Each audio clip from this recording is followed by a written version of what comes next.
매주 화요일은 격주로 부동산 소식 전해드리고 있습니다. 부동산 전문가 김지훈 소장님 연결돼 있습니다. 안녕하십니까? 네, 안녕하세요. 부동산 전문가 김지훈 소장입니다. 반갑습니다. 지난 2월 금융권의 가계대출이 전달에 비해 약 5조 원가량이 늘어났습니다. 4년 만에 최대폭으로 상승했는데요. 최근에 토지거래 허가제 등의 부동산 규제가 완화된 서울의 일부 지역을 중심으로 가격 상승 조짐이 영향을 끼쳤을 것으로 보고 있습니다. 또 기준금리가 인하가 되면서 추가로 부동산 수요가 들썩일 수 있는 조짐도 보이고 있다고 하는데요. 자, 이와 관련된 소식 전해 듣겠습니다. 네, 일금융권에 따르면 지난달 27일까지 금융권의 전체 가계대출은 전달보다 약 5조 원 증가했습니다. 연초인 2월 금융권 전체 가계대출이 큰 폭으로 증가하는 사례는 코로나19 사태로 가계대출이 급증했던 2021년 2월 9조 7천억 원 이후 4년 만입니다. 은행권의 전달 대비 가계대출 증가액은 3조 원을 넘어서고 이금융권은 1조 원 중반대로 가면서 5조 원을 근접하게 됐는데요. 변동폭이 큰 마지막 영업일을 반영한다면 최종 증가액은 더 늘어날 수도 있습니다. 금융당국은 정책대출 증가분을 제외하고 새학기 이사 수요와 설날 연휴의 영향 등으로 은행권과 이금융권에서 신용대출, 주택담보대출이 늘어난 것으로 보고 있습니다. 다만 서울 강남 지역과 수도권 위주로 대출이 늘어난 것은 아닌 것으로 분석했습니다. 정부에서는 이런 상황을 예의주시하고 있는 모습을 보이고 있는데요.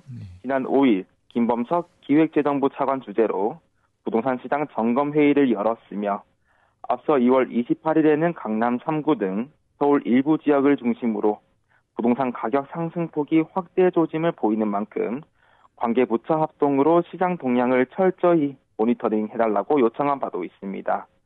금융권에서는 다주택자의 신규 주택 구입 목적에 주택담보대출 제한이나 부동산 갭투자 방지를 위한 조건부 전세 자금 대출 등의 비가격적 조치를 검토할 것으로 보고 있으며 당국에서는 하반기 주택담보대출 한도 등을 제한하는 3단계 스트레스 총부채 원리금 상환 비율을 도입 시 수도권과 비수도권 간의 금리를 차등화하는 방안을 검토할 것으로 보고 있습니다. 스트레스 DSR은 미래 금리 변동 위험을 반영해서 대출 금리에 가상금리를 부과해 대출 한도를 산출하는 제도이며 이는 대출 한도를 줄이는 효과를 보고 있습니다. 금융당국은 작년 9월부터 2단계 조치를 시행하면서 은행권 주담대와 신용대출 및 이금융권 주담대의 수도권 1.2%, 비수도권 0.75%의 스트레스 금리를 적용하고 있습니다. 또한 하반기부터 90%로 일원화되는 전세대출 보증 비율을 수도권에서는 더 낮은 비율로 해주는 가계대출을 줄이는 방안을 고려하고 있습니다. 네. 2월에 가계대출이 늘어난 것은 기준금리를 추가 인하하기 결정하기 전에 상황이었는데, 자, 그렇기 때문에 3월의 상황에서는 기준금리 인하의 효과까지 함께 나타날 것으로 전망이 되고 있습니다. 기준금리가 2.75%까지 내려온 상황에서 부동산 시장의 분위기 변화는 어떻게 전망을 할 수가 있겠습니까?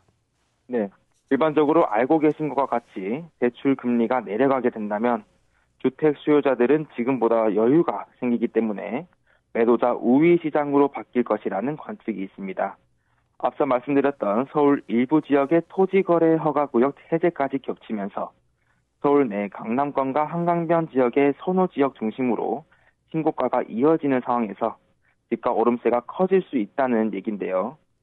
주택시장이 갑자기 과열되는 현상을 막기 위해서는 대안 마련도 필요한 시점이라는 지적도 나오고 있습니다.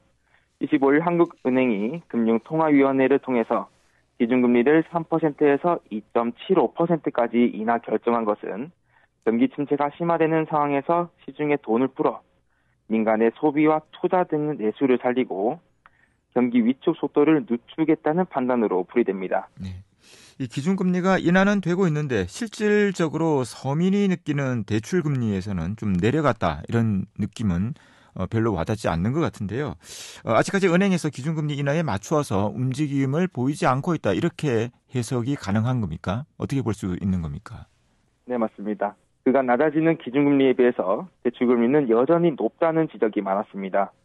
이런 방침도 바뀔 조짐을 보이고 있는데요. 김병환 금융위원장은 지난 24일 기본적으로 기준금리 인하가 시장에 반영되는 것은 중요하다며 하지만 시차라는 게 존재하고 지난해 경우 연말에 가계부채 관리 이슈도 있었다며 이제는 은행들이 기준금리 인하를 반영할 때가 됐다고 언급했습니다.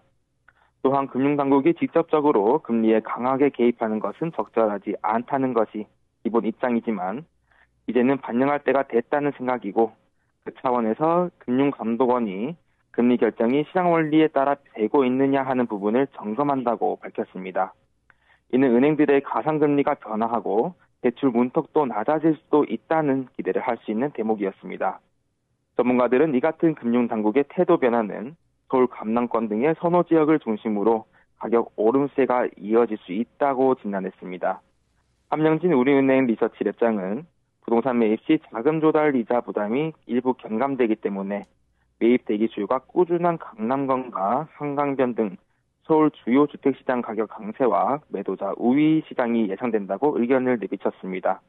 또한 아직 월 평균 서울 아파트 거래량은 3천여 건 안팎에 머물고 있기 때문에 서울 전체적으로 부동산 분위기가 상승하는 것은 올해 상반기에는 제한적일 수 있다고 생각했으며 전국 불안 해소 여부, 추가 기준금리 인하 속도와 폭, 전세시장의 가격 상승에 따라 변수는 있을 것이라 말했습니다. 네. 금리 인하와 함께 이 서울 일부 지역의 토지거래 허가구역 해제가 겹치며 서울의 부동산 분위기가 과열되고 있다는 그런 소식들이 많습니다. 자, 반면에 현재 지방의 분위기는 어떤 상황인지 전해주시겠습니까? 네, 수도권 외곽과 지방의 분위기는 사뭇 달랐습니다. 최근 미분양 증가와 경기 침체의 영향으로 주택 수요가 위축되면서 서울과는 다르게 금리 인하 효과가 제한적일 것이라는 분석이 나오고 있는데요.